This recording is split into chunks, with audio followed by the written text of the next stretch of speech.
Beretta BM-59 adalah senapan tempur dengan mod tembak selektif yang menggunakan peluru 7,62 kali 51 mm yang terinspirasi dari M1 Garand.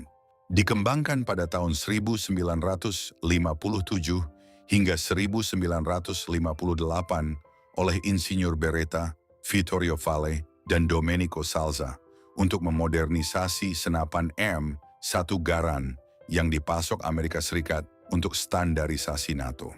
Setelah Perang Dunia II, Italia menerima surplus senapan M1 Garand dari Amerika Serikat sebanyak 100.000 unit pada tahun 1950 sebagai bantuan militer dan memulai produksi dengan lisensi menggunakan peralatan Winchester yang dialihkan ke perusahaan Beretta.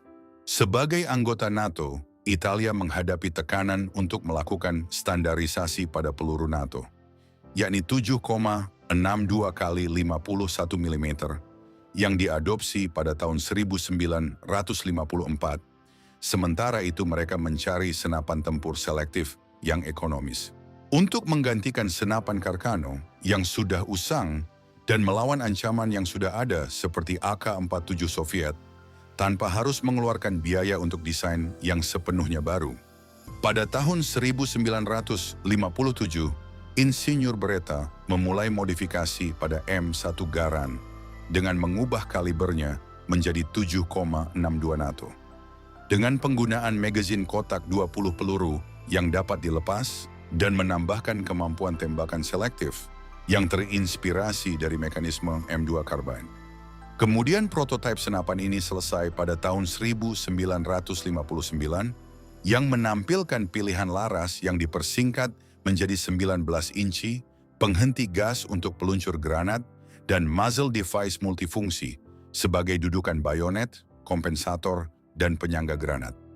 Uji coba senapan ini dimulai pada tahun 1960.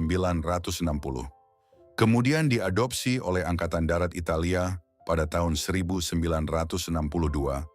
dan diproduksi dengan nama Beretta Modello 1959 dan disingkat menjadi BM-59 untuk menggantikan senapan Carcano yang dipertahankan dari masa Perang Dunia II.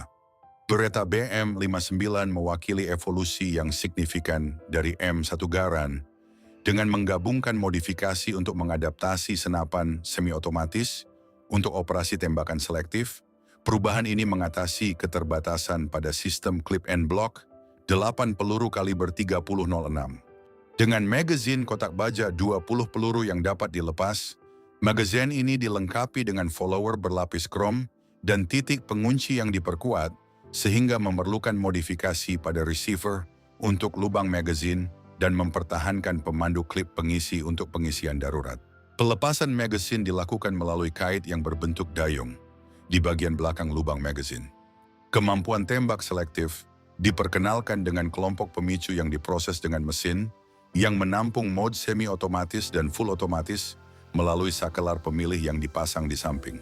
Dengan mengubah desain murni semi-otomatis dari senapan M1 Garand menjadi senapan tempur yang cocok untuk peran otomatis bagi satuan regu infanteri.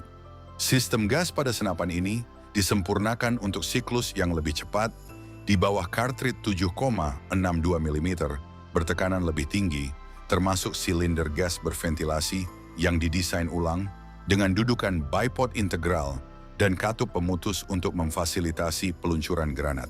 Pembaruan ergonomis dan aksesoris mencakup bantalan peredam hentakan berbahan karet sebagai pengganti pelat popor logam senapan Garand, popor lipat opsional dengan pegangan pistol pada varian tertentu, dan perangkat moncong trikompensator yang mengintegrasikan kompensator hentakan, peredam kilat, dan lubang peluncur granat yang sering disertai dengan bidikan granat lipat.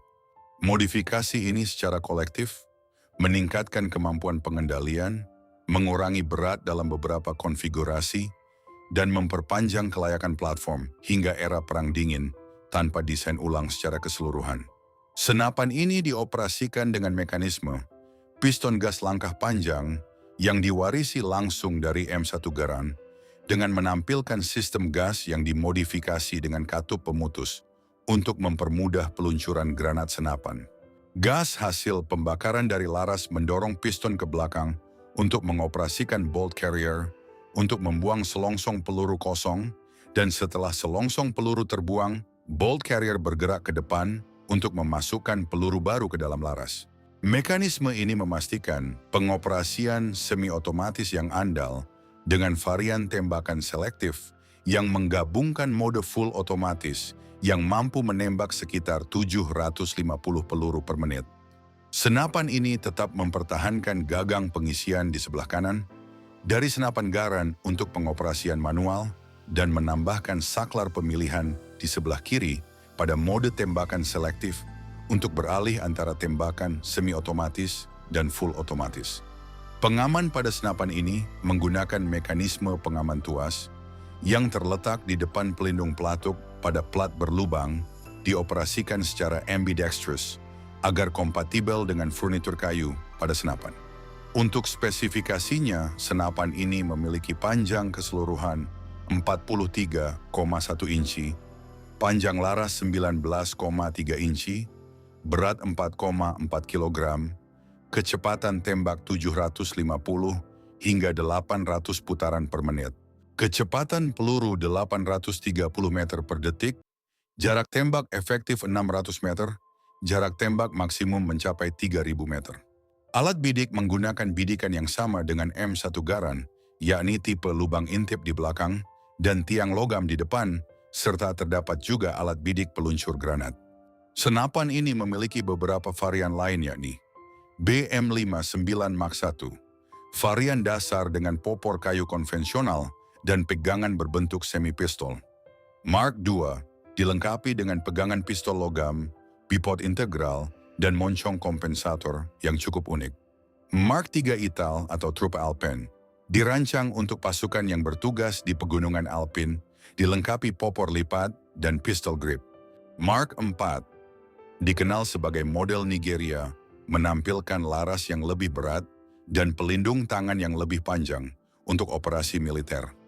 BM59 Paratrooper, varian untuk pasukan terjun payung, dibuat sangat ringkas dan dilengkapi perangkat moncong yang bisa dilepas. BM59E, varian paling awal atau versi ekonomis yang mempertahankan komponen M1 Garand lebih banyak daripada varian standar. Selain militer Italia, senapan ini juga digunakan oleh beberapa negara lain dan kelompok pemberontakan seperti Indonesia melalui PT Pindad mendapatkan lisensi dari Beretta untuk memproduksi senapan SP1 yang merupakan lisensi dari BM59 Mark I dan digunakan oleh TNI pada operasi Seroja di Timur Timur. Senapan BM59 saat ini hanya menjadi senjata koleksi. Kebanyakan penembak jitu modern lebih memilih M14 yang memiliki banyak varian. Namun di beberapa pendidikan Bintara dan Tamtama TNI masih menggunakan versi SP1 sebagai senapan latihan untuk siswa TNI. Itulah sedikit pembahasan tentang senapan BM59. Jangan lupa like, comment, and subscribe, serta dukung terus channel ini untuk berkembang. Saya undur diri, salam Ami Rifle.